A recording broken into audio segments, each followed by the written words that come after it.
नेवासा येथे महंत भास्करगिरी महाराज यांच्यासह विविध संतांच्या उपस्थितीत पुण्यश्लोक अहिल्यादेवी होळकर यांच्या मूर्तीची प्रतिष्ठापना मोठ्या उत्साहात करण्यात आली। पुण्यश्लोक अहिल्याबाई होळकर यांच्या त्रिशताब्दी जयंती निमित्ताने नेवासा येथे अहिल्याबाई मित्रमंडळाच्या वतीने पुण्यश्लोक राजमाता अहिल्याबाई होळकर यांच्या मूर्तीची प्रतिष्ठापना कार्यक्रमाचे आयोजन करण्यात आलं होतं। यावेळी मूर्तीची गावामधून भव्य शोभायात्रा काढण्यात आली। त्यानंतर विविध संतांच्या उपस्थितीत शास्त्रशुद्ध वेदमंत्रांच्या जयघोषात मूर्तीची प्रतिष्ठापना करण्यात आली। यावेळी ज्ञानेश्वर संस्थानचे प्रमुख आदिनाथ महाराज म्हस्के, उद्धव महाराज मंडलिक, सुनील गिरीजी महाराज, रमेश गिरीजी महाराज, योगी ऋषी गिरीजी महाराज, बाळकृष्ण महाराज सुडके, अंकुश महाराज जगताप, नारायण महाराज नजन, नंदकिशोर महाराज खरात, आमदार विठ्ठलराव लंघे, पंचगंगा उद्योग समूहाचे प्रभाकर शिंदे, माजी आमदार पांडुरंग अभंग, निवृत्ती दातीर यांच्यासह नेवासा शहर तसेच तालुक्यातील विविध क्षेत्रातील प्रमुख मान्यवरांसह हजारो समाज बांधव उपस्थित होते। राष्ट्र सह्याद्री न्यूज साठी प्रतिनिधी सोपान भगत, नेवासा।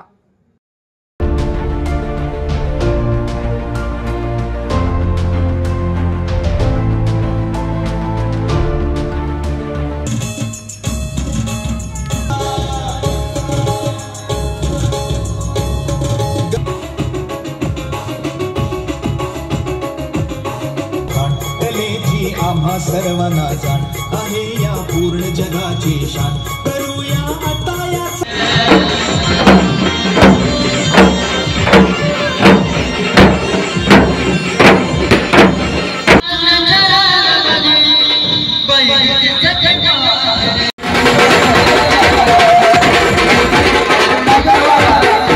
चांगला असा प्रतिसाद मिळाला। उद्देश हाच होता की अहिल्याबाई फक्त एका समाजाच्या नव्हत्या, त्या आमच्या भारतभराच्या होत्या। भारताच्या उत्सवाकरता ह्या प्राण प्रतिष्ठेच्या निमित्ताने आपण जमलेले आहोत। त्या आपल्या सर्वांचा श्रद्धास्थान,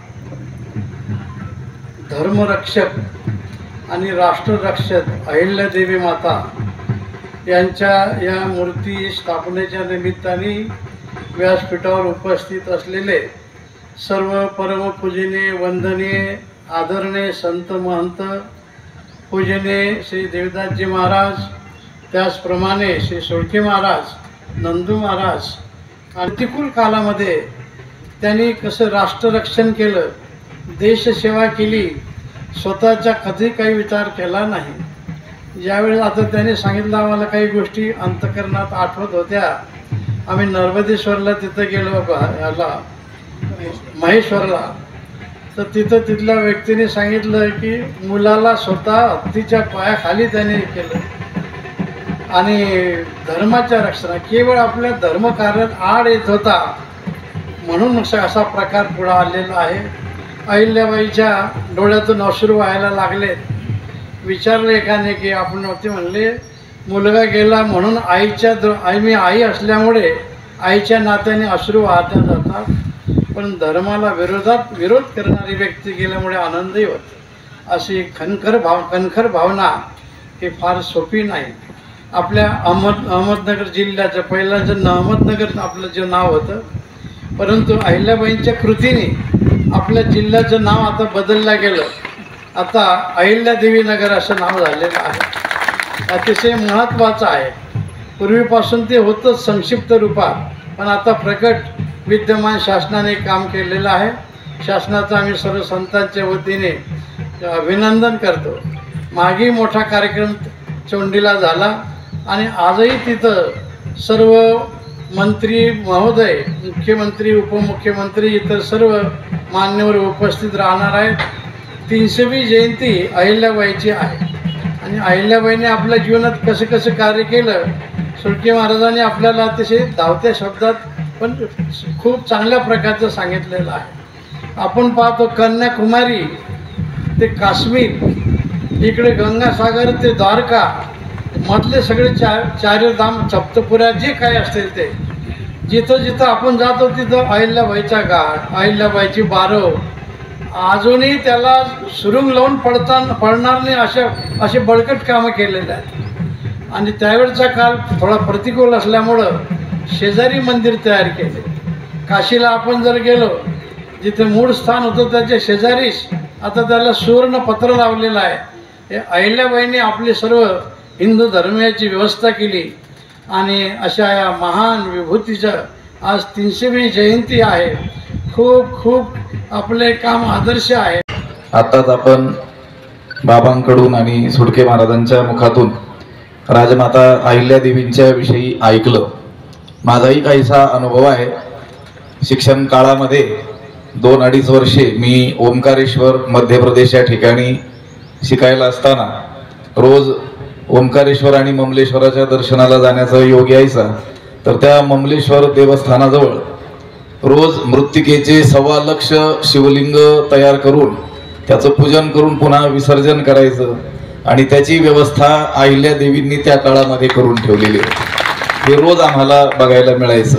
आणि बाबा म्हणाले त्याप्रमाणे महेश्वर या ठिकाणी अनेक वेळेस त्या काळात जाण्याचा योग आलेला होता.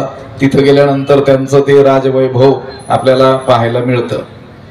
त्यांच्या ठाई अनंत गुणांचा समुदाय आहे, पण प्रकर्षाने जो गुण आपल्याला जाणवतो तो म्हणजे दातृत्व हा गुण. त्यांच्या ठिकाणी असलेल्या संपत्तीचा त्यांनी सदुपयोग धर्मकार्याकरिता केला. नेवासा क्षेत्राचाही त्यांचा संबंध आपल्याला सांगता येईल.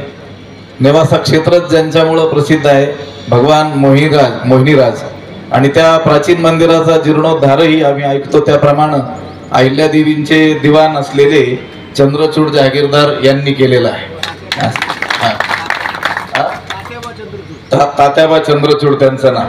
आणि हे जे मंदिर दिसत आहे आता ते त्यांच्या काळामध्ये अहिल्यादेवींच्या आदेशानं निर्माण केलेलं आपल्याला दिसून येतं. या ठिकाणी या लोकांनी हा जो निर्णय घेतलेला आहे अतिशय स्तुत्य आहे. बरेच दिवस तसं हे स्थळ वाट बघत होतं, परंतु ही 300वी जयंती त्याला निमित्त ठरली आणि हे कार्य होत आहे.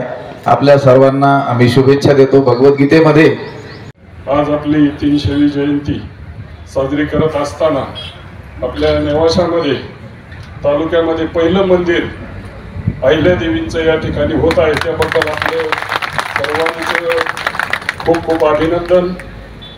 हा 300वा सोहळा भव्य दिव्य स्वरूपात संपूर्ण महाराष्ट्र राज्यामध्ये पार पडत असताना आपल्या जिल्ह्याचं अहिल्यादेवी राजमाता अहिल्यादेवी होळकर नामकरण करून आपल्या सरकारनं गौरव केलेला आहे. तो निश्चितपणानं आपल्या जिल्ह्याच्या राज्याच्या वतीनं खरं तर एक अभिमानाचा क्षण या ठिकाणी निश्चितपणानं आहे.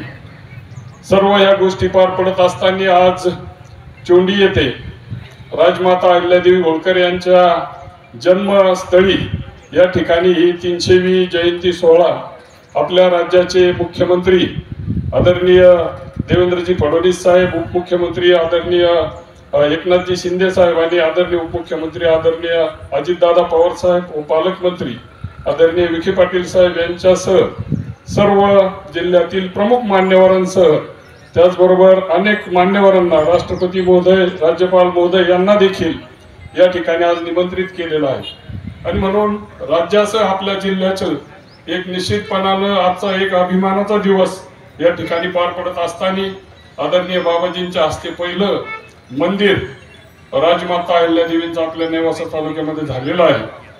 खरं तर राजमाता अहिल्यादेवी होळकरांनी खऱ्या अर्थानं समतेची शिकवण संपूर्ण देशाला दिलेली आहे.